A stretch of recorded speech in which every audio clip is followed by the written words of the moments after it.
নমস্কার বন্ধুরা, গীতশ্রী কর্মকার চ্যানেলে আপনাদেরকে স্বাগত জানিয়ে আজকে একটি ভিডিও শুরু করলাম। এটা ছিল জন্মাষ্টমীর আগের দিনের ভিডিও। আর জন্মাষ্টমীর আগের দিনে ভিডিও করছি তার কারণ একটাই, যে জন্মাষ্টমীর দিনে সকাল সকালই পুজো ছিল, ওই জন্য সব কিছু করে উঠতে পারবো না বলে সেই জন্য সেই দিনই আমি কিছুটা এগিয়ে রেখেছিলাম নাড়ুগুলো করে। নাড়ু করতে তো অনেক টাইম লাগে। আর যাদের বাড়ি এখন সবারই বাড়িতে গোপাল থাকে সে তো সবাই জানবে। এখানে আমি চিঁড়ের নাড়ু করেছিলাম, তিলের নাড়ু করেছি, আর করেছি নারকেল নাড়ু। দেখুন আমার চিঁড়ের নাড়ুগুলো হয়ে গেছে, আর এখানে কলা পাতায় রেখেছি তিলের নাড়ু। তো সব নাড়ুগুলোই করতে করতে নাড়ু এই যে এই জায়গাটায় রেখেছি, এটা একটা ছোট্ট স্টিলের হাঁড়ি আমার, এই জায়গাটায় রেখেছি। আর এইখানেতে আবার বসিয়ে দিয়েছি তিলের নাড়ু, নারকেল নাড়ু করতে। তো আপনাদের বাড়িতে কার কার গোপাল পুজো হয় কমেন্ট করে বলবেন। আর আমার বাড়িতে তো হয়, আমি বৃন্দাবন থেকে গোপাল এনেছি, আমার বাড়িতে গোপাল পুজো হয়। দেখুন আপনাদের সাথে কথা বলতে বলতে আমার সব নাড়ুগুলো পাকানো হয়ে গেছে। আর এই যে ঠাকুরের কাজ করতে আমার খুব ভালো লাগে। তো চলুন আমি বৃন্দাবন বলতে বলতে বৃন্দাবনের কথাই বলছি। এটা ছিল পরের দিন সকাল। আর জন্মাষ্টমীতে জল হবে না এটা তো কোনো কথা নয়, জল তো হচ্ছে আর জন্মাষ্টমীর দিনে হবেই। তো জন্মাষ্টমীর দিনে জল শুরু হয়ে গেছে, ওটাই সকালে দেখাচ্ছিলাম। সবাইকে গুড মর্নিং জানিয়ে আমি শুরু করে দিলাম আমার ফের পুজোর কাজ। আমি সকালবেলায় চান করি, এটা তখন 6টার সময় ভিডিও ছিল, তাই না একটু অন্ধকার মতো হয়ে আছে চারদিক, একেই তো জল হচ্ছে। আর এখানে আমি 2 রকমের আটা মেখে ময়দা মেখে রেখেছিলাম, আর এখানে আমি ফুরুলির জন্য ব্যাটার করে রেখেছিলাম। আর তার আগে গোপাল সোনাকে দেখিয়েছি, একটু দর্শন করিয়ে নিয়েছি। তো এখানে আমি তাল ফুরুলিটা রেডি করে নিচ্ছিলাম। তার আগে সুজির হালুয়াটা করবো বলে সুজিটা ভাজতে দিয়ে দিয়েছি কড়ায়, সুজির হালুয়া বানিয়ে নিচ্ছিলাম। আর এখানে তেল গরম করতে দিয়ে দিয়েছি, এখানে লুচি বেলে নিয়েছি, কি সুন্দর লাগছে না লুচিগুলো দেখতে। তো এই যে লুচিগুলো ফুলে গেছে আমার, তেলে গরম হয়ে যেতে দিয়ে দিয়েছি। এখানে ছিল সাদা লুচি ময়দার, আর এখানে ছিল তালের লুচি লাল কালারের। দেখুন এক সুবড়ি আমি লুচি ভেজে তুলে রেখেছি। আর এরপরে এই যে ফুরুলিটা ভাজবো। সবাই বলে তালের বড়া, গোপাল খেতে খুব ভালোবাসে, আমাদের এখানে এটাকে তালের ফুরুলি বলা হয়। তালের বড়াটা হয় অন্য রকম শেপে। তো কি বলবো, গোপালের এত সকাল সকাল পুজো ছিল, আগের বছর রাত্রিবেলা পড়েছিল সেহেতু সারাদিন টাইম পেয়েছিলাম করতে। আর এবারে আমার শরীর খুব খারাপ, তো যতটা পেরেছি ততটা করেছি। আর এখানে আমার শাশুড়ি মা বানিয়ে দিয়েছিল এগুলো, পটল আলু কেটে দিয়েছিল, এগুলো ভেজে নিলাম। আর এইখানে আমি পটল ভাজা হচ্ছে। আর এখানে আমি গুলে রেখেছিলাম গুড় পিঠার ব্যাটারটা। তো এখানে ফুরুলি ভেজে তুলে রেখেছি, আর রাখার পরে এখানে গুড় পিঠাটা আমি করে নিচ্ছি। দেখুন গুড় পিঠাটা এত সুন্দর ফুলেছিল যে বলার কথাই নয়, খুব সুন্দর ফুলেছিল। কম কম করে হয়েছিলাম, কিন্তু করতে পারি না। আর এখানে মুড়ির মোয়া বানিয়ে নিয়েছিলাম, আর এখানে ছানা বানিয়েছিলাম, ক্ষীরটা দোকান থেকে এনেছি। আর এখানে আমাদের মনসা পুজো হচ্ছে, মা মনসা দেবীর পুজো হচ্ছে। এটা আমার গুরুদেব চলে এসেছিলো 9:30টার সময় পুজো করবে বলে, পুজোটা হচ্ছে।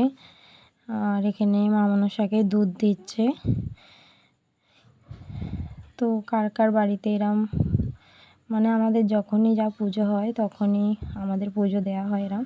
আর এখানে আমি গোপালকে স্নান করিয়ে নিচ্ছিলাম, নিয়ে গোপালের শৃঙ্গার করে গোপালকে সিংহাসনে বসিয়ে দিয়েছি। আর ওদিকে যে ছোটো গোপালকে আমি মুটুক পড়াচ্ছি, ওটা আমার বৃন্দাবনের গোপাল ছিল। বৃন্দাবন থেকে আমরা সবাই আগের বছর গোপাল নিয়ে এসেছিলাম। তো আমি এনেছিলাম বলাটা ভুল, গোপাল সোনা এসেছিলো তাই নিয়ে এসেছিলাম আমাদের সাথে, তখন তার ইচ্ছা ছাড়া কিচ্ছুই হয় না।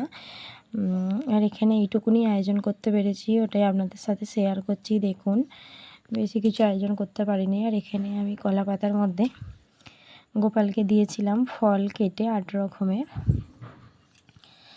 আর এখানে আমার গুরুদেব বলছিল যখন একটা চালের নৈবেদ্য দিসনি কেন, তারপরে বলতে ওখানে আবার চালের একটা নৈবেদ্য করে দিয়েছি। আর ওই সাইডে বসে আমি বাতিগুলো জ্বালিয়ে নিচ্ছিলাম। তো বাবা আমাকে দিয়ে যতটুকু করিয়েছে ততটুকুই আমি করতে পেরেছি। আমরা তো করার কেউই না, তার ইচ্ছা না থাকলে কিচ্ছুই হবে না এই পৃথিবীতে, এটা সবাই জানে। তো বাবার কাছে একটাই চাই, যেন বাবা সবাইকে ভালো থাকে। সবাই হরে জয় শ্রীকৃষ্ণা কমেন্ট বক্সে এসে কমেন্ট করে যাবেন। আর এই যে পুজো হচ্ছে, আমার গোপাল পুজো হচ্ছে ঘরেতে। আর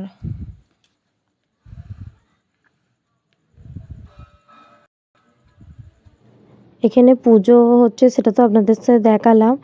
আর আমার কথা বলতে একটু কোথাও প্রবলেম হচ্ছে, তার কারণ হাঁপিয়ে যাচ্ছি, বেশি কথা বলতে পারছি না, ওই জন্য অসুবিধা হচ্ছে। আর এখানে পুজো হচ্ছিল, আর অনেক দিন ভিডিও দেওয়া হয়নি, সেই জন্য ছোট্ট করে এই ভিডিওটা করেছিলাম।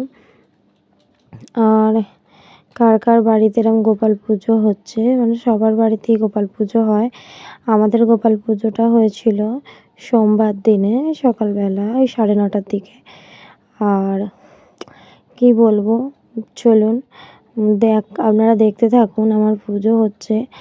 আর একটাই কথা সবাইকে বারবার বলবো, সবাই এই চারিদিকে বন্যা হয়ে গেছে, প্রচণ্ড পরিমাণে জল হচ্ছে, সবাই সাবধানে থাকবেন। আর এই একটি ভাইরাস জ্বর হচ্ছে, সেই জ্বরটাও খুব খারাপ, হলে মানুষের শরীর একদম দুর্বল করে দিচ্ছে।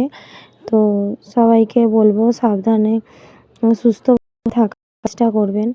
জানি জল হচ্ছে, হয়তো একটা কথা অনেকবার বলা হয়ে যাচ্ছে। এখানে আরতি হচ্ছিল, আর ওখানে আমি মোমবাতিগুলো সব জ্বেলে নিচ্ছি। আর ধূপদানিটা পুরো ভরে গিয়েছিল ধূপ দিয়ে, সেই জন্য ধূপগুলো দেবো ভেবে পাচ্ছিলাম না, সেই জন্য ধূপগুলো ওখানে একটা নারকেল রাখা ছিল। আর ওইখানে আমার কাপড়ের মধ্যে বাতিটা পড়ে গিয়েছিল, সেই জন্য সবাই বলছে সাবধানে কর, সাবধানেই করছি। কি করব, যেটা যখন হবে সেটা মেনে নিতে হবে। আর আগুন নিয়ে তো খেলা করা নয়। তো যদি আমার ভিডিও ভালো লেগে থাকে লাইক করবেন, কমেন্ট করবেন, চ্যানেলটি সাবস্ক্রাইব করবেন, আর আমার পাশে থাকবেন, ভিডিওটা শেয়ার করবেন। দেখুন কাছ থেকে দেখাচ্ছি কত সুন্দর লাগছে, পৃথিবীর তো সেরা সুন্দর, বলার কিছু নেই। আর এখানে শাশুড়িদের ঘরে গোপাল পুজো হচ্ছিল, কাকিমাও আয়োজন করেছিল, কাকিমারও গোপাল আছে। কাকিমার গোপাল অনেক দিনের, আমার গোপাল এই নতুন বললাম সেটা আপনাদেরকে। এই যে কাকিমাও আয়োজন করেছে, যতটা পেরেছে, যতটা বাবা করিয়েছে ততটা করেছে। আর খুব ধুমধাম করে হয়তো আমাদের বাড়িতে গোপাল পুজো হয়নি, কিন্তু যতটা পেরেছিলাম ততটা করার চেষ্টা করেছি। বাবার ইচ্ছা ছাড়া তো কেউ কিছুই করতে পারবে না, যখন বাবা মুখ তুলে চাইবে তখন বড় করে গোপাল পুজো করা হবে। এখন বাবা যতটা করাচ্ছে ততটাই হোক। আর আপনারা সবাই সুস্থ থাকবেন, ভালো থাকবেন, আমার পাশে থাকবেন। তো এখানে গোপাল দর্শন করে নিন। এখানেও পুজো হচ্ছিল, আমার পুজো করার পরে তারপর এখানে পুজো হয়েছে। আর এই যে আমি ফের চলে এসেছি আমাদের ঘরে, দেখুন আপনারা দর্শন করে নিন। তো দেখা হবে পরের একটি ভিডিওর সাথে, আমার সাথে পাশে